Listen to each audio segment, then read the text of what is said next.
Let's dive right into this explainer.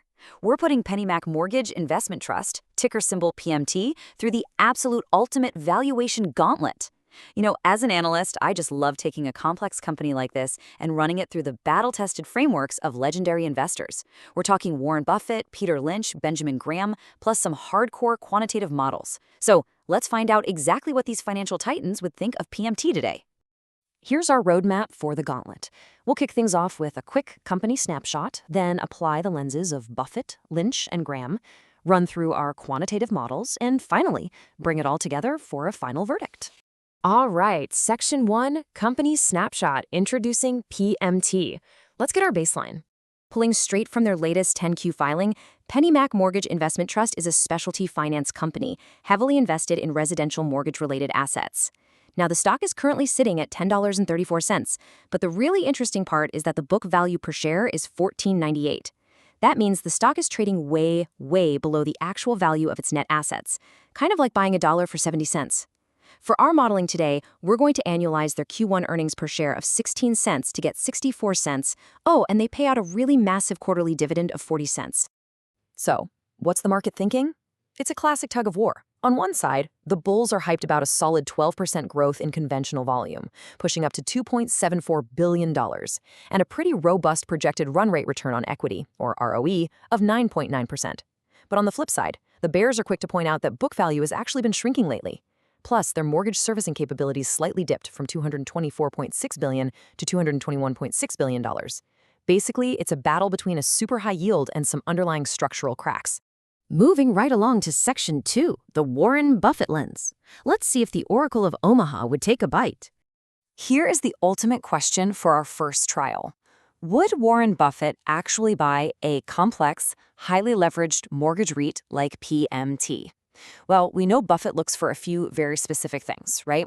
He wants an economic moat, honest management, consistent earnings, high ROE, totally manageable debt, and a margin of safety based on what he calls owner earnings. To figure out Buffett's intrinsic value, we absolutely have to calculate those owner earnings. But here's the catch. For a mortgage REIT whose assets are just financial instruments, traditional owner earnings are incredibly tricky to pin down.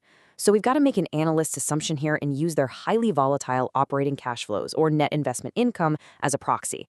For Q1, net investment income looked okay at $82.1 million, but cash flow from operations was deeply in the red. We're talking over $2.5 billion used, mostly from loan purchases and market swings.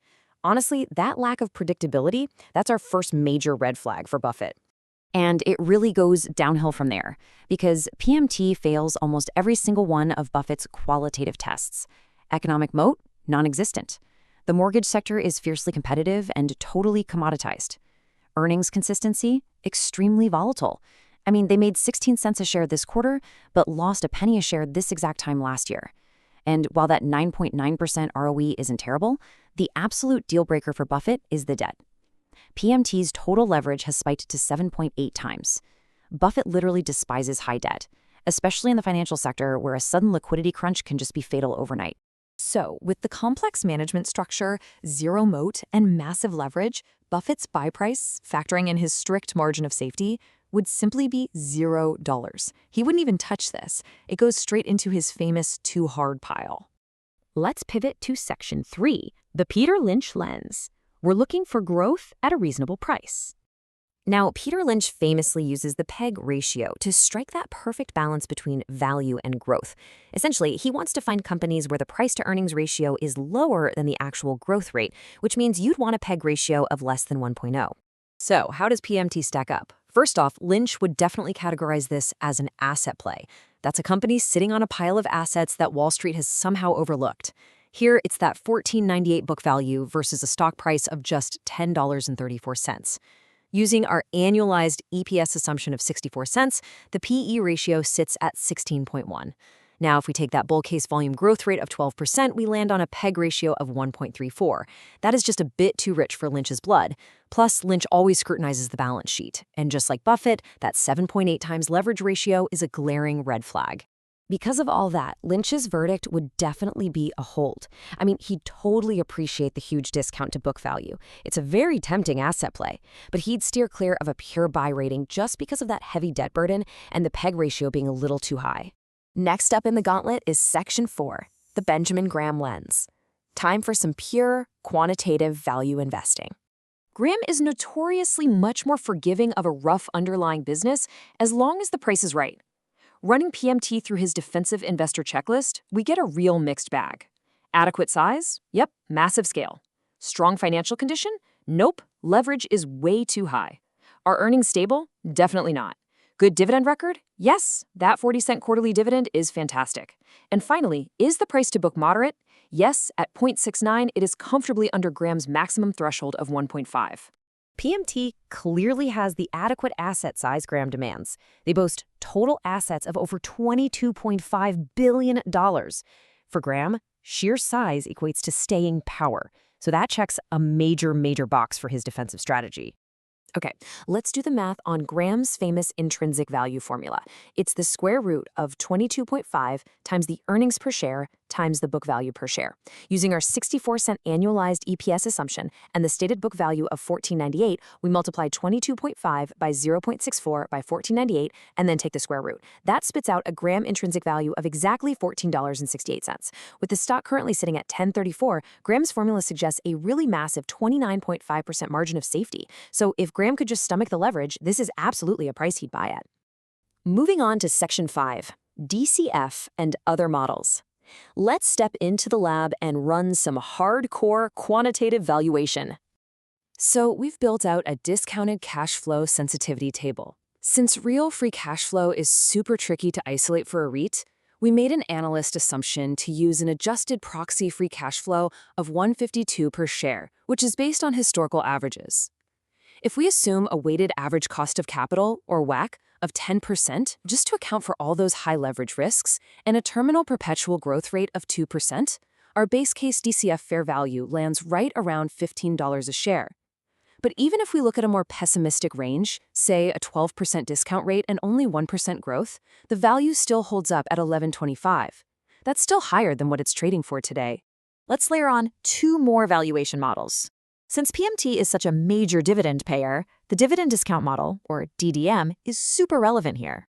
If we take their $1.60 annualized dividend, assume literally zero dividend growth just to be extra conservative, and apply a 10% cost of equity, the DDM actually values PMT at $16 per share. Alternatively, if we just look at comparable analyst targets out on Wall Street, the consensus price target sits at a more conservative $12.80. But hey, even that target represents a solid 23.8% upside from the current price.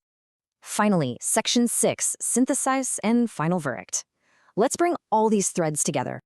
When we stack every single methodology side by side, it reveals a pretty fascinating contrast.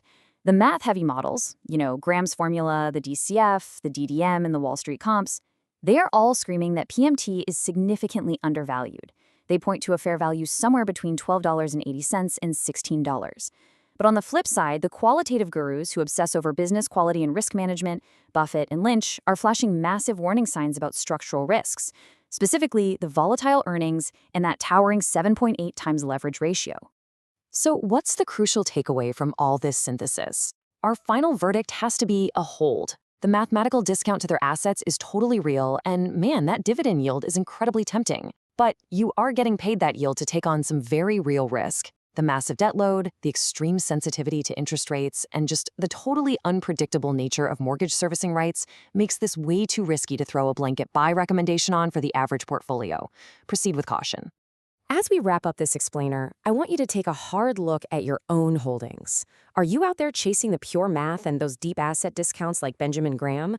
Or are you demanding the unshakable safety and business quality of Warren Buffett? Ask yourself, which of these legendary frameworks makes the most sense for your own personal investment strategy?